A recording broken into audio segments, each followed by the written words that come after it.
안녕하십니까. 배본철 교수입니다.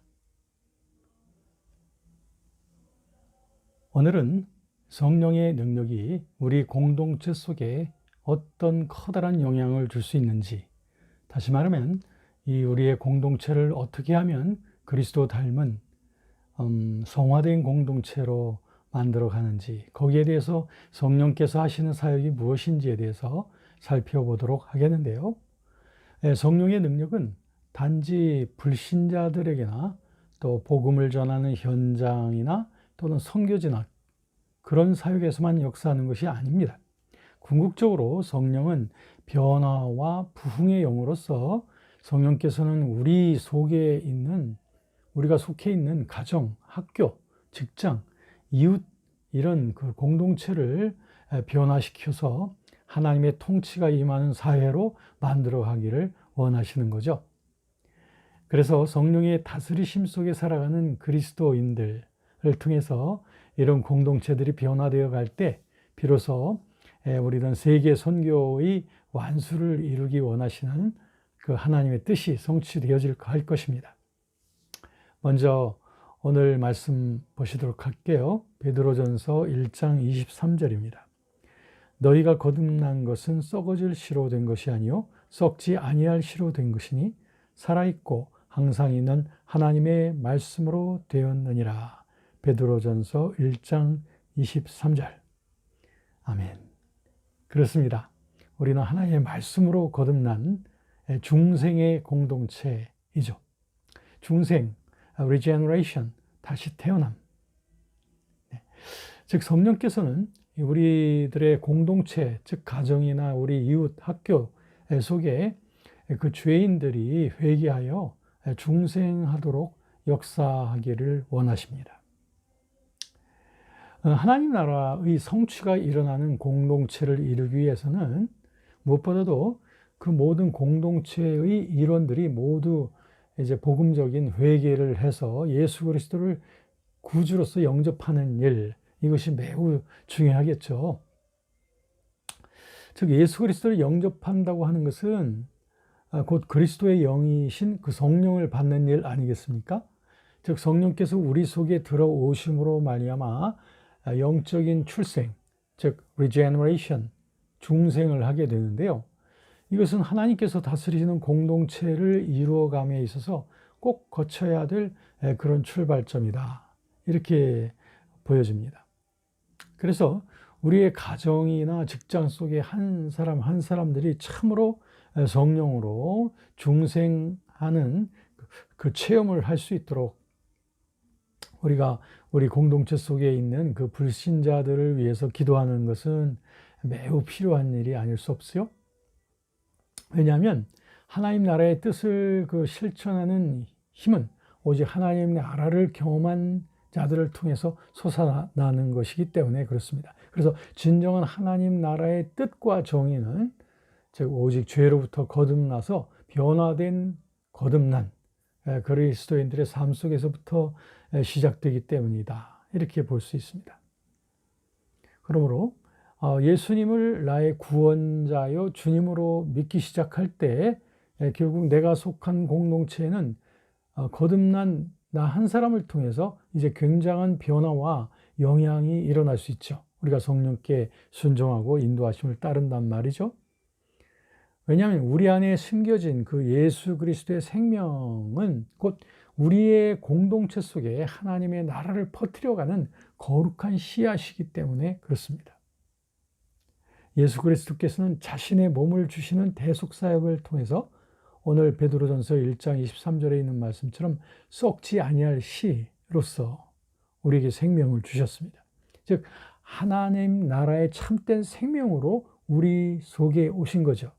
그리고 이 예수의 생명은 참된 하나님의 뜻을 이 땅에 펼쳐나갈 수 있는 힘을 우리 영혼 속에 넘치게 하는 것입니다.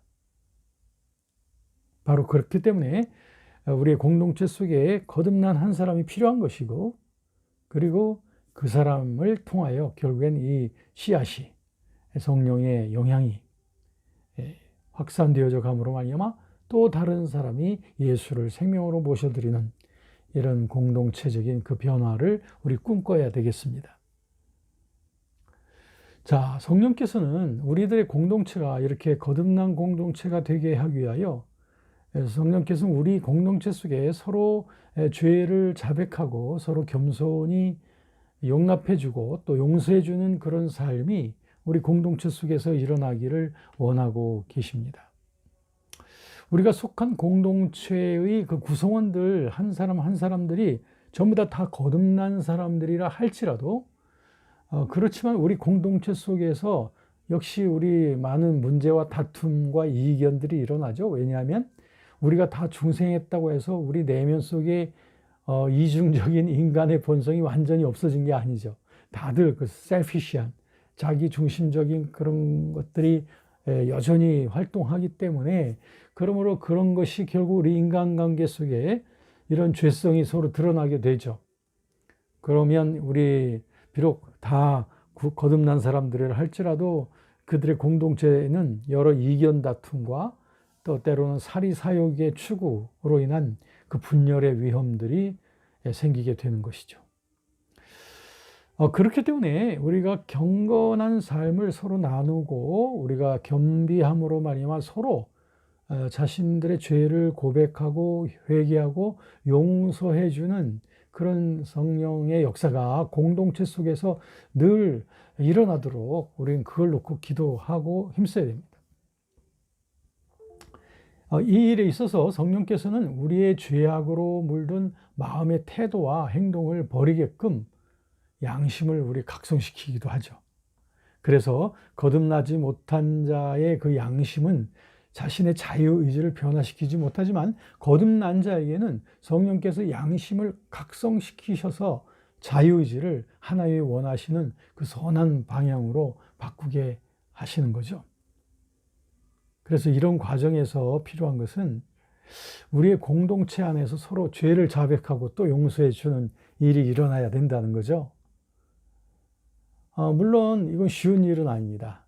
나에게 잘못한 남을 쉽게 용서해 줄 수 있는 것은 그 쉬운 일이 아니죠. 또 나의 죄를 그 사람에게 자백하는 일도 역시 쉬운 일은 아닙니다. 그렇지만 이게 성령의 역사가 일어나는 곳에는 이런 일들이 기대가 되어지는 거죠. 야고보서 5장 16절에 이런 말씀이 있습니다. 그러므로 너희 죄를 서로 고백하며 병이 낫기를 기도하라. 의인의 간구는 역사하는 힘이 큼이라. 너희 죄를 서로 고백하라는 거예요.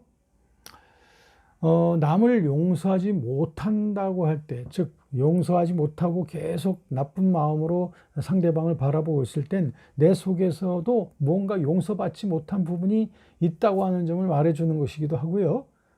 또 우리가 용서하지 않고 있을 때는 우리 생각과 행동과 심지어는 우리의 육체 가운데도 오히려 부정적인 영향을 끼칠 때도 많다는 거, 이것을 우리가 경험을 통해서 알고 있지 않습니까? 그러므로 공동체가 정서적으로 그리고 영적으로 건강하기를 원하신다면 공동체 안에서 서로 죄를 서로 고백하고 허물을 덮어주고 또 용납해주고 그리고 서로에게 상처를 준 사람들을 용서하고 또 품어주는 이런 일들이 우리 일어나는 것, 그게 바로 성령 받은 공동체가 아닐까요?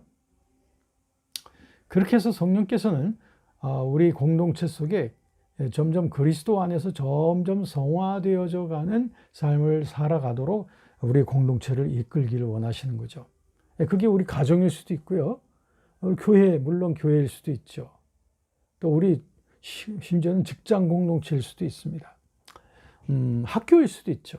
즉, 이 모든 공동체 속에 영적으로 거듭난 사람들이 대부분을 이루고 있다 할지라도 그 공동체 안에서 되어지는 일들이 하나님의 뜻을 추구하기보다는 오히려 육신적인 언어, 또 자기 중심적인 행동으로 서로 기울어지고 한다면 그 무엇 때문이죠? 그거는 분명히 그 공동체가 아직 영적으로 많이 성숙되어져 가야만 한다라고 하는 것을 반영해 주는 것이 아닐까요? 그렇습니다. 우리의 공동체 속에는 이런 영적으로 어린 공동체도 있고 성숙되어져 가는 공동체도 있습니다. 고린도전서 3장 1절부터 3절까지 말씀에 보시면 형제들아 내가 신령한 자들을 대함과 같이 너희에게 말할 수 없어서 육신에 속한 자 곧 그리스도 안에서 어린아이들을 대함과 같이 하노라. 네. 여기에 보니까 신령한 자들과 육신에 속한 자들 이렇게 나와 있습니다. 그러면 육신에 속한 자들이 어떤 자들일까요? 그 다음 보시면 내가 너희를 저주로 먹이고 밥으로 아니하였느니 이는 너희가 감당하지 못하였음이거니와 지금도 못하리라. 너희는 아직도 육신에 속한 자로다. 너희 가운데 시기와 분쟁이 있으니 어찌 육신에 속하여 사람을 따라 행함이 아니요. 네, 그렇습니다. 공동체 속에서 이런 그 시기와 분쟁, 다툼 이런 것들이 결국엔 육신에 머물고 있는 그 공동체의 영적 수준을 보여주는 것이다라고 하는 거죠. 그러므로 그 공동체 속에 필요한 것이 있다면 그것은 철저한 자아 부정과 그리고 육신을 제어하기 위한 그 노력의 실천 이런 것들이 공동체적으로 나타나야 된다. 왜냐하면 하나님께로 나아가는 성화의 과정은 죄성에 대한 지속적인 억제가 있어야 되고요. 또 더 많은 진리의 빛을 받기 위한 그런 영적인 노력들이 있어야 하기 때문에 그렇습니다. 그러니까 우리들의 공동체 속에서는 이런 노력들이 계속돼야 된다는 거죠.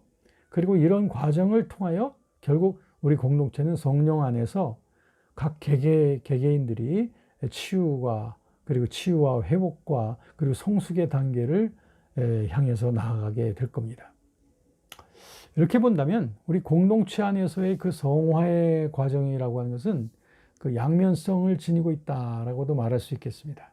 즉 먼저 성화의 적극적인 면은 활기를 주는 것, 즉 새 사람을 성장시키고 성화시켜 나가는 거겠죠. 그리고 성화의 소극적인 차원이 있다면 그것은 우리의 죄와 육신 자아를 억제하는 것, 옛사람을 약화시키고 죽이는 것, 이것이 우리 공동체의 또 임무가 될 겁니다.